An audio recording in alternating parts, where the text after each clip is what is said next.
It looks like Steve Scalise is actually coming outside to a podium. So we're going to listen into what he has to say, and we'll come right back to you, Scott. Your Speaker-elect? Yeah, your Speaker-elect, what's your message to unifying your conference?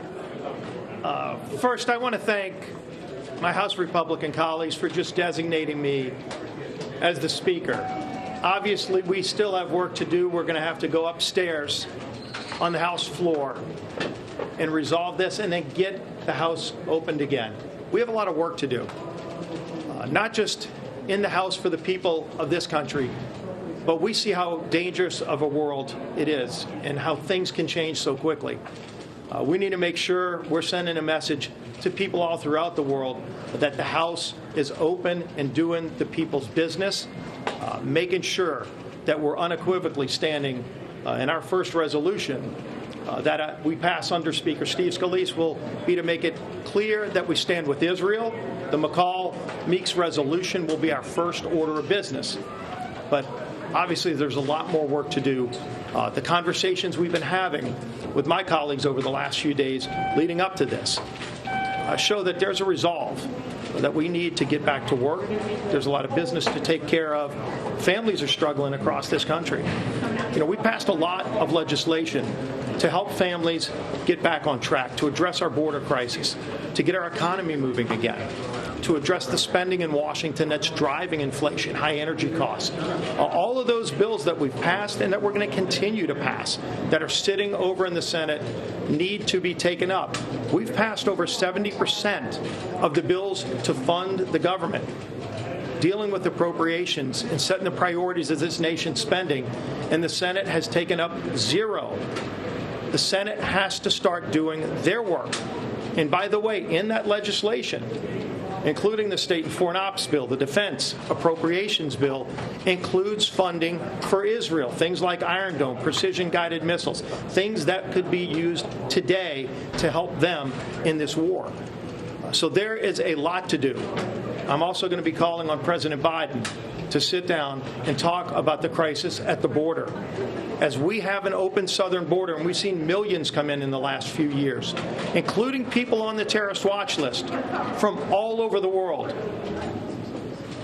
If he doesn't know now, after what happened, we cannot have an unsecure border. We've got to secure America's border. We've passed legislation to do that. It's time we sit down and have a conversation about how to secure America's border. And it's not a Republican or a Democrat issue. There are Democrat mayors all over the country who've been calling on the president to do this too. That's a conversation we need to have today.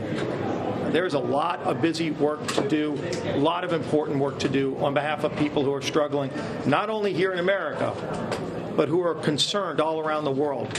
And we're going to provide that vision. We have a lot of work to do. Obviously, I've got some more conversation.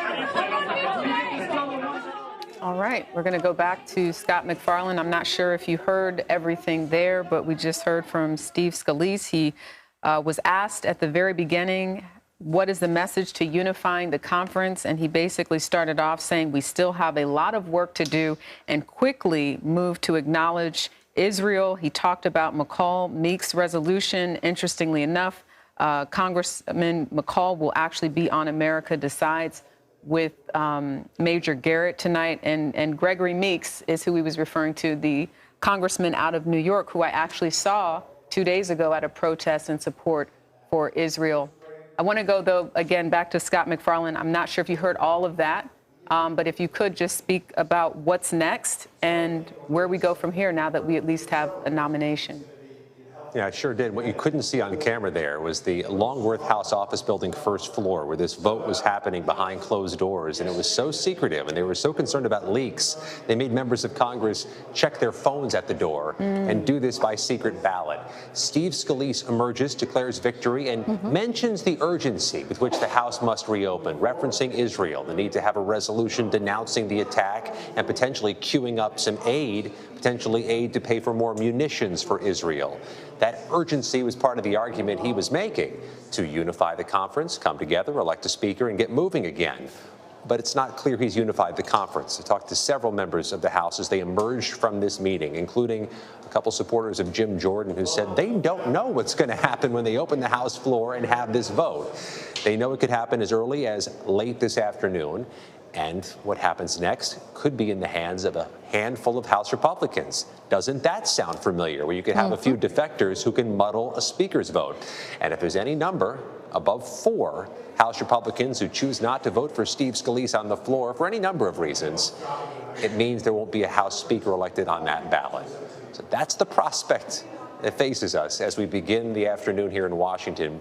A historic moment. There's never been an ousting of a sitting House Speaker by members.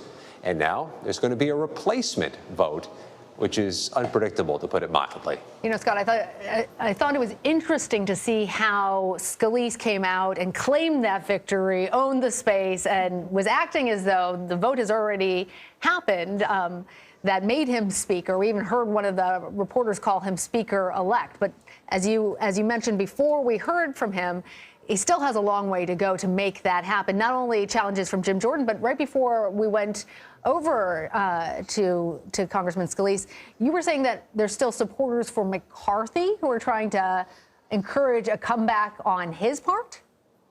Yes, when this meeting ended, there were still people talking about Kevin McCarthy. I mean, there's a number of loyal Kevin McCarthy supporters who feel burned by what happened 1 week and 1 day ago here when he was ousted by a small faction of House Republicans. These members not only would like to see Kevin McCarthy still in the position of Speaker, they'd like to see something punitive against those Republicans who helped evict him from the seat. That being said, it's just a lack of clarity where those members stand. They were not getting behind Steve Scalise or Jim Jordan. They were just pining for the days of Kevin McCarthy. That would include one House Republican from California who has a contiguous district to former Speaker McCarthy, who told me yesterday he thinks it's inevitable that Kevin McCarthy is somehow in some way nominated before this all ends. I say that to underscore all the variables that exist at this moment. Though And the Steve theater Scalise has that may emerged, still be ahead. Oh, yeah. It comes with theater guaranteed. I think it comes with theater either way, because we're seeing something unprecedented, and you're in a particularly raucous legislative body, the U.S. House of Representatives, which is unequivocal in its beliefs. All right, Scott MacFarlane, thank you.